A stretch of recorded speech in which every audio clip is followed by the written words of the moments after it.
Assalamualaikum warahmatullahi wabarakatuh. Halo teman-teman, perkenalkan kami dari kelompok 12 yang beranggotakan Melia Dwi Zahrani dan Della Dwi Rama.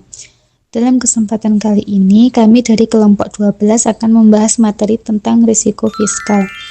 Tanpa berlama-lama, yuk langsung saja simak videonya. Pembahasan pertama yaitu pengertian risiko fiskal. Risiko merupakan suatu kondisi ketidakpastian atau peristiwa-peristiwa yang tidak bisa diramalkan secara pasti akan terjadi di masa mendatang. Risiko dapat diartikan sebagai suatu keadaan ketidakpastian, di mana jika terjadi suatu keadaan yang tidak dikehendaki dapat menimbulkan suatu kerugian. Sedangkan risiko fiskal adalah suatu kondisi ketidakpastian peristiwa-peristiwa yang mungkin terjadi di masa datang serta dapat berpengaruh pada posisi dan pelaksanaan fiskal pemerintah, yang dinyatakan berupa pendapatan, belanja, dan pembiayaan. Risiko fiskal dapat juga dikatakan sebagai kemungkinan terjadinya perubahan kondisi yang menyebabkan realisasi anggaran pada masa yang akan datang tidak sesuai dengan jumlah yang dianggarkan.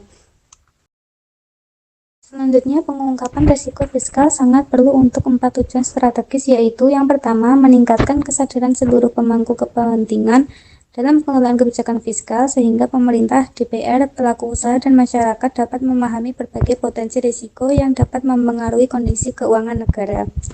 Yang kedua, meningkatkan keterbukaan fiskal dengan menyediakan informasi yang jelas, lengkap, dan akurat mengenai risiko yang dihadapi pemerintah dapat mengelola anggaran negara. Yang ketiga, meningkatkan tanggung jawab fiskal, sehingga pemerintah dapat mempertanggungjawabkan setiap kebijakan dan keputusan fiskal yang diambil kepada publik. Yang terakhir, menciptakan kesinambungan fiskal, dengan mengantisipasi dan mengelola risiko fiskal secara tepat agar kondisi keuangan negara tetap sehat dan berkelanjutan dalam jangka panjang. Selanjutnya, sumber risiko fiskal. Sumber risiko fiskal adalah berbagai kondisi atau peristiwa yang dapat memengaruhi keuangan pemerintah dan berpotensi meningkatkan defisit anggaran. Sumber utama risiko fiskal meliputi risiko ekonomi makro yang berasal dari perubahan asumsi ekonomi seperti pertumbuhan ekonomi, inflasi, suku bunga, nilai tukar rupiah, serta harga dan produksi minyak yang dapat memengaruhi pendapatan dan belanja negara. Selanjutnya, ada kewajiban kontingensi pemerintah pusat, merupakan kewajiban potensial yang dapat muncul di masa depan, seperti jaminan pemerintah pada proyek infrastruktur, program pensiun, dan tabungan hari tua pegawai negeri. Selanjutnya, ada desentralisasi fiskal, timbul dari pelaksanaan otonomi daerah seperti pemekaran wilayah, tunggakan pinjaman daerah, serta pengalihan pajak pusat menjadi pajak daerah yang dapat membebani anggaran pemerintah. Selanjutnya, risiko struktur utang pemerintah berkaitan dengan pengelolaan utang negara, terutama risiko gagal membayar atau memperpanjang utang yang jatuh tempo sehingga dapat mengganggu stabilitas fiskal. Yang terakhir, risiko bencana alam disebabkan oleh kebutuhan pendanaan darurat, rehabilitasi, dan konstruksi pasca bencana yang dapat meningkatkan pengeluaran pemerintah secara signifikan. Kesimpulannya, risiko fiskal berasal dari faktor ekonomi, kebijakan pemerintah, pengelolaan utang, dan kejadian tak terduga seperti bencana alam yang dapat memengaruhi keseimbangan anggaran negara. Yaitu risiko fiskal pemerintah pusat dan daerah. Kebijakan fiskal merupakan kebijakan pemerintah dalam mengelola pendapatan dan pengeluaran negara untuk mencapai tujuan ekonomi, seperti pertumbuhan ekonomi, pemerataan, dan stabilitas. Dalam pelaksanaannya, terdapat risiko fiskal, yaitu potensi gangguan terhadap kondisi keuangan negara atau daerah yang dapat memengaruhi pelaksanaan APBN dan APBD. Risiko fiskal pemerintah pusat umumnya berasal dari perusahaan kondisi ekonomi makro, seperti pertumbuhan ekonomi, inflasi, nilai tukar, suku bunga, dan harga komoditas. Selain itu, risiko juga dapat muncul dari pengelolaan utang, kewajiban kontingensi, jaminan pemerintah, serta kebutuhan pembiayaan akibat bencana atau keadaan darurat. Sementara itu, risiko fiskal pemerintah daerah berkaitan dengan rendahnya pendapatan asli daerah, tingginya ketergantungan pada dana transfer pusat, serta kurang optimalnya pengelolaan keuangan daerah. Kondisi tersebut dapat mengurangi kemandirian fiskal daerah dan berpotensi menimbulkan masalah dalam pengelolaan anggaran. Karena adanya hubungan keuangan antara pemerintah pusat dan daerah, risiko fiskal pada saat satu pihak dapat mengaruhi pihak lainnya. Oleh sebab itu, diperlukan koordinasi yang baik, disiplin fiskal, serta pengelolaan keuangan yang efektif untuk menjaga keberlanjutan fiskal dan pembangunan nasional. Selanjutnya yaitu strategi meminimalisir risiko fiskal. Risiko fiskal merupakan potensi terjadinya penyimpangan antara target dan realisasi penerimaan, belanja, maupun pembiayaan pemerintah yang dapat mengganggu stabilitas keuangan negara. Risiko ini dapat berasal dari perubahan kondisi ekonomi, fluktuasi harga komoditas, peningkatan utang, bencana alam, maupun kelemahan dalam pengelolaan keuangan publik. Oleh karena itu, diperlukan strategi mitigasi yang efektif agar keberlanjutan fiskal tetap terjaga. Beberapa hal yang perlu dilakukan untuk meminimalisir risiko fiskal. Yang pertama, menerapkan sistem peringatan dini atau early warning system. Pemerintah perlu membangun sistem peringatan dini untuk memantau kondisi fiskal secara berkala dan mendeteksi potensi krisis sejak awal. Sistem ini mampu membantu pemerintah mengambil langkah antisipatif sebelum risiko fiskal berkembang menjadi masalah yang lebih besar. Yang kedua yaitu mengembangkan self-organizational framework. Strategi ini dilakukan dengan membentuk organisasi yang lebih adaptif dalam pengelolaan fiskal. Yang perlu diperkuat meliputi supportive leader, organizational network, dan market coordination. Yang ketiga menerapkan bottom-up system dalam perencanaan anggaran. Perencanaan anggaran tidak hanya dilakukan dari atas ke bawah, tetapi juga melibatkan kebutuhan dan kondisi masyarakat.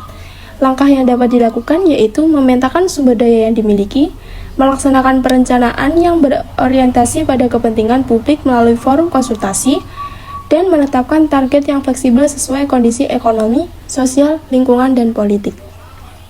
Yang keempat yaitu memanfaatkan teknologi dan analisis data. Penggunaan teknologi menjadi strategi penting dalam mitigasi risiko fiskal.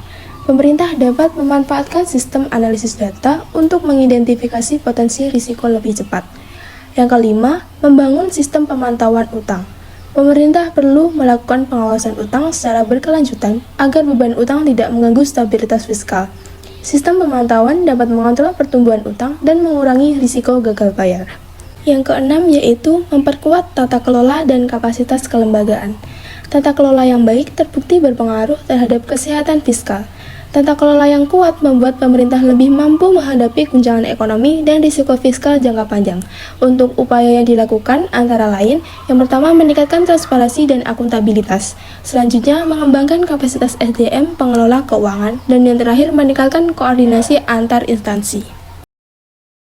Materi yang kelima yaitu tantangan kemampuan pemerintah dalam menjalankan fungsi stabilisasi, distribusi, dan alokasi. Dalam perekonomian modern, pemerintah memiliki peran penting untuk mengatasi berbagai permasalahan yang tidak dapat diselesaikan sepenuhnya oleh mekanisme pasar. Pemerintah memiliki 3 fungsi utama, yaitu fungsi stabilisasi, fungsi distribusi, dan fungsi alokasi. Fungsi stabilisasi. Fungsi stabilisasi berhubungan dengan upaya pemerintah menjaga kestabilan ekonomi makro dari ancaman inflasi, pengangguran, dan resesi. Dalam kerangka ini, kebijakan fiskal bersifat counter-cyclical, artinya belanja ditingkatkan saat ekonomi melemah dan dikurangi saat ekonomi memanas. Namun, dalam menjalankan fungsi stabilisasi, pemerintah masih mengalami tantangan. Berikut tantangan dalam menjalankan fungsi stabilisasi. Yang pertama, efisiensi dan transparansi pengelolaan anggaran. Efisiensi dan transparansi juga menghalangi upaya stabilisasi fiskal. Jika belanja negara tidak dikelola dengan baik, itu berpotensi menyebabkan pemborosan dan bahkan meningkatkan ketimpangan sosial. Sehingga, pemerintah harus melakukan reformasi anggaran dan membuat pelaporan dan evaluasi program lebih transparan. Yang kedua, ketidakpastian ekonomi global. Dinamika global seperti fluktuasi harga komoditas, inflasi, dan ketidakpastian geopolitik ini mampu menjadi tantangan. Tantangan ini berdampak langsung pada daya beli masyarakat, suku bunga, dan nilai tukar.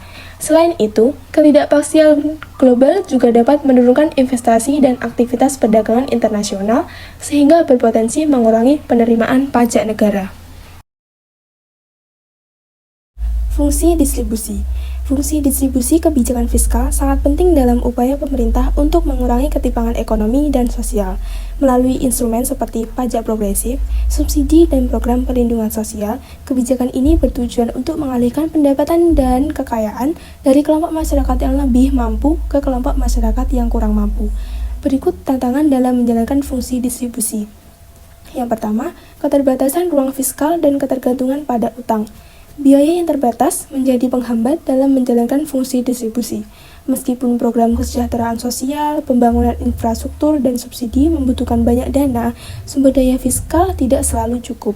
Selain itu, jika pemerintah bergantung pada utang luar negeri, mereka tidak dapat mengatasi krisis atau kebutuhan mendesak lainnya dengan mudah. Yang kedua, distribusi anggaran yang tidak merata. Salah satu masalah dalam fungsi distribusi adalah ketidakseimbangan anggaran antara pusat dan daerah. Program dana transfer, seperti dana desa atau dana alokasi umum, dirancang untuk mengurangi ketimpangan ini, tetapi mereka gagal karena kapasitas fiskal daerah yang rendah dan tata kelola yang buruk. Fungsi alokasi. Fungsi alokasi merujuk pada upaya pemerintah dalam menyediakan barang dan jasa publik yang tidak dapat secara efisien diproduksi oleh sektor swasta. Sektor swasta biasanya menahan diri untuk tidak menyediakan hal-hal tersebut karena biasanya tidak memberikan keuntungan finansial secara langsung. Namun dalam menjalankan fungsi alokasi, pemerintah masih mengalami tantangan. Berikut tantangan dalam menjalankan fungsi alokasi. Yang pertama, birokrasi yang lamban. Birokrasi lamban merupakan proses kerja perusahaan yang terlalu panjang dan memakan waktu sehingga pelaksanaan kebijakan dan penggunaan anggaran menjadi kurang efektif. Akibatnya, penyediaan barang dan jasa publik seperti pembangunan infrastruktur, layanan kesehatan, dan pendidikan tidak dapat berjalan secara optimal dan tepat waktu. Yang kedua, data yang belum akurat. Data yang belum akurat dapat menyebabkan pemerintah kesulitan menentukan kebutuhan masyarakat yang sebenarnya. Kesalahan data dapat mengakibatkan anggaran tidak dialokasikan pada sektor atau wilayah yang paling membutuhkan, sehingga efektivitas penggunaan anggaran menjadi menurun. Solusinya adalah evaluasi rutin dan keterlibatan publik untuk memastikan layanan publik mendukung keadilan sosial dan pembangunan inklusif. Jadi kesimpulannya yaitu resiko fiskal merupakan potensi ketidakpastian yang dapat memengaruhi kondisi keuangan pemerintah akibat perubahan ekonomi, hutang, desentralisasi fiskal maupun bencana alam. Untuk menjaga stabilitas fiskal, pemerintah perlu menerapkan strategi mitigasi yang efektif melalui penguatan tata kelola, pemantauan risiko, pengawasan utang, dan pemanfaatan teknologi.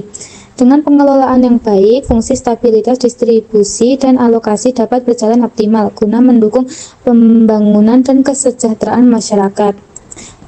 Sekian dari pembahasan kita hari ini. Wassalamualaikum warahmatullahi wabarakatuh.